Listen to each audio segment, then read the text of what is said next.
ازيكم عاملين ايه؟ يا رب تكونوا بألف خير وصحة وسعادة. كل سنة وانتم طيبين بمناسبة المولد النبوي الشريف. أعاده الله علينا وعلى الأمة الإسلامية باليمن والبركات. هنعمل النهاردة القشطة قشطة المولد أو القشطية بطريقة سهلة وبسيطة وخطوتين اتنين بس، وهتاخدي أحلى نتيجة ومرضية بإذن الله. صلوا على النبي عليه أفضل الصلاة والسلام. شايفين القشطية وجمالها، وشايفين المطة بتاعتها، والطعم روعة، ولا بتلزق بقى في السنان ولا أي حاجة. شايفة المطة بتاعتها زي الجاهزة بالظبط، وأحلى كمان. يبال بقى عمايل ايديكي ونظافة واوفر، وكمية كمان كبيرة هتكون مرضية بإذن الله. صلوا على النبي عليه أفضل الصلاة والسلام.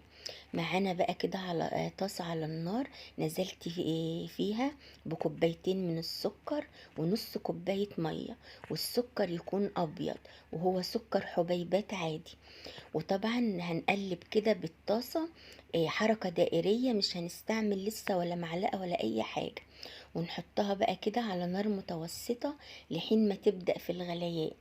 بعد كده هنضيف بقى 3 معالق كده عسل جلوكوز. وعشان ما يلزقش منك في المعلقة، تدهني المعلقة مسحة زيت او يعني. وبعد كده، او لو برضو بتحطي بالكوباية، ادهني الكوباية مسحة زيت. بعد كده هضيف مية ورد معلقة كبيرة، انا بحب نكهة الورد في الحلويات. صلوا على النبي عليه افضل الصلاة والسلام. معانا بقى كده 3 معالق من الجيلاتين البودر، وهو جيلاتين حلال طبعا.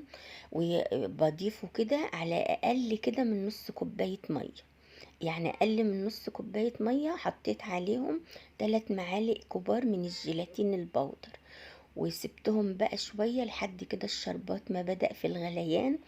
اقلب بقى كده باي حاجه، اسباتولا بقى او معلقه سيليكون. تبداي كده تقلبي من النص، ما تجيش على الجوانب خالص، لحد كده ما يبتدي كده في الغليان. عدي كده على ايديكي دقيقتين، من دقيقتين لثلاث دقايق، وبعد كده نطفي عليه النار. ناخد بقى بعد كده الجيلاتين بتاعنا، هضربه كده حوالي دقيقة او دقيقتين، ومش هنستفيد حاجة يعني، ولا هيتغير لونه ولا حاجة. بعد كده هضيف الشربات بتاعنا او العسل بتاعنا، وابتدي بقى كده اضرب ضرب متوسط، يعني ما تعليش السرعة قوي. بعد كده انا ضفت طبعا رشة ملح عشان تعادل الطعم معانا. بعد كده زودت السرعة، شايفة بقى كده قوامه بقى زي كده الكريم شانتيه. وطبعا بيدينا كده خيوط، بس الخيوط بتنزل تجري مش ثابته مكانها. هنا برضو بعد برضو ما كملت ضرب، ادانا بقى كده خيوط متماسكه، يعني زي ما انت شايفه كده بالظبط في الفيديو. لما تنزل ما تختص كده لتحت، لا هتفضل كده ثابته معاكي. هو ده القوام بالظبط اللي احنا عايزينه. الموضوع عايز شوية صبر وطولة بال. صلوا على النبي عليه أفضل الصلاة والسلام.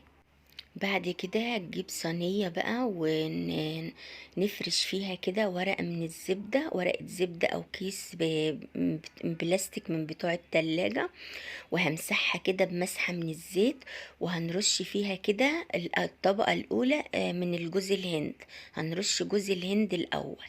بعد كده هنرش رشة من الزبيب، أو لو عندك حلويات مجففة اللي هي الفروتي. صلوا على النبي عليه أفضل الصلاة والسلام. بعد كده هنجيب الخليط بتاعنا ونصبه بقى كده في القارب أو الصينية بحركة طولية. ما تحطوهوش في النص عشان يبقى سهل الفرد معاكي، زي ما انت شايفة في الفيديو بالظبط. نصب كده الخليط بتاعنا بحركة طولية عشان يسهل معانا في الفرد. انا بصراحة والله ما احتجتش ولا لمعلقة ولا اي حاجة افرد بيها، هو كده زي ما انتوا شايفين في الفيديو. وهبت بقى كده، يعني يا دوب كده حركت القارب كده يمين وشمال، وبعد كده هبته بقى كده هبدتين علشان نخرج الهواء منها. بعد كده بقى الخطوة ديت نرش الزبيب الأول بعكس الخطوة الأول. بعكس الخطوة الأولانية. في الأول رشينا جوز الهند الأول وبعدين الزبيب. هنا هنرش الزبيب الأول أو الفواكه أو أي مكسرات، وبعدين نرش جوز الهند ونطبطب بقى كده عليها كده بإيدينا أو بسباتولا أو بأي حاجة انت تفضليها علشان كده يمسك فيها. حطينا الزبيب الأول ليه بقى؟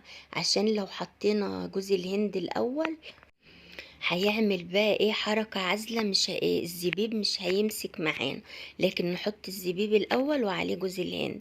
بعد كده خدتها وحطيتها كده في الصالة وشغلت عليها التكييف. طبعا حلوة القشطة ديت ما تخشش التلاجة، تحطيها في اي مكان جنبك يكون فيه تهوية، قدام مروحة قدام تكييف، بس ما تحطهاش في المطبخ عشان الصهد يعني كده وحرارة البوتاجاز.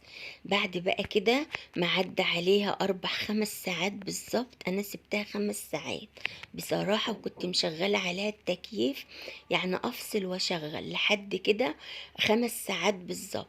وخدتها بقى كده، وزي ما انتوا شايفين جمالها وحلاوتها وشايفين المطة بتاعتها، حاجة كده بسم الله ما شاء الله، حاجة كده الله أكبر، زي الجاهزة بالظبط، ويا بال كمان أحلى من الجاهزة، وعمايل إيديكي وهتديكي كمية موفرة. وكمان احنا عارفين دلوقتي اسعار الحلويات غالية، وكلنا بنحب هذا النوع من الحلوة المولد. بصراحة انا اول واحدة بجري اخدها من العلبة، هي والملبن الاحمر. صلوا على النبي عليه افضل الصلاة والسلام.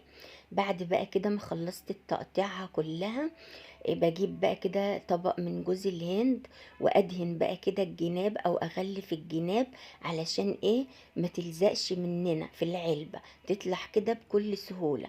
طبعا بعد ما قطعناها وحطيناها في العلبة نقدر بقى نحتفظ بيها في التلاجة، كده مش هيجرالها اي حاجة، في التلاجة اضمن واحسن طبعا. وربنا يحسن ما بين ايدينا وايديكم، وان شاء الله تجربوها وهتعجبكم وهتاخدوا احسن نتيجة. هي سهلة وبسيطة، هي بس اصعب حاجة فيها خطوة الضرب او الخفق، بتاخد وقت من 20 دقيقة ل25 دقيقة، وهتاخدي احلى نتيجة مرضية. ساعة كده الخليط ما يطلع كده على سلوك المضرب تعرفي كده ان انتي وصلتي كده درجة المطلوبة. واشوفكم على خير، مع